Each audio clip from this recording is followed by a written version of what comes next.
The Story of Redemption by Ellen G. White. Chapter 11.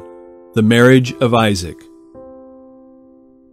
The Canaanites were idolaters, and the Lord had commanded that his people should not intermarry with them, lest they should be led into idolatry. Abraham was old, and he expected soon to die. Isaac was yet unmarried. Abraham was afraid of the corrupting influence surrounding Isaac, and was anxious to have a wife selected for him who would not lead him from God. He committed this matter to his faithful, experienced servant who ruled over all that he had. Abraham required his servant to make a solemn oath before the Lord that he would not take a wife for Isaac of the Canaanites, but that he would go unto Abraham's kindred, who believed in the true God, and select a wife for Isaac. He charged him to beware and not take Isaac to the country from which he came, for they were nearly all affected with idolatry. If he could not find a wife for Isaac who would leave her kindred and come where he was, then he should be clear of the oath which he had made. This important matter was not left with Isaac for him to select for himself, independent of his father. Abraham told his servant that God would send his angel before him to direct him in his choice. The servant to whom this mission was entrusted started on his long journey. As he entered the city where Abraham's kindred dwelt, he prayed earnestly to God to direct him in his choice of a wife for Isaac. He asked that certain evidence might be given him, that he should not err in this matter. He rested by a well, which was a place of the greatest gathering.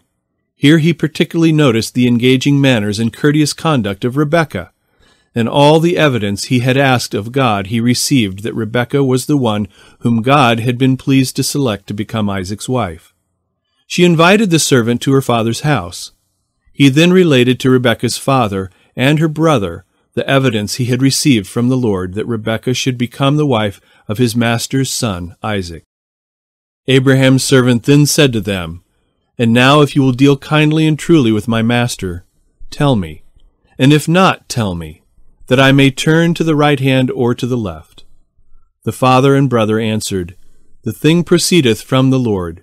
We cannot speak unto thee bad or good. Behold, Rebekah is before thee. Take her and go, and let her be thy master's son's wife, as the Lord hath spoken." And it came to pass that when Abraham's servant heard their words, he worshipped the Lord, bowing himself to the earth. After all had been arranged, the consent of the father and brother had been obtained. Then Rebekah was consulted whether she would go with the servant of Abraham a great distance from her father's family to become the wife of Isaac. She believed from the circumstances that had taken place that God's hand had selected her to be Isaac's wife. And she said, "I will go." Marriage contracts were generally made by the parents, yet no compulsion was used to make them marry those they could not love. But the children had confidence in the judgment of their parents, and followed their counsel, and bestowed their affections upon those whom their God-fearing, experienced parents chose for them.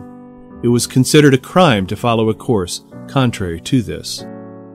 An example of filial obedience.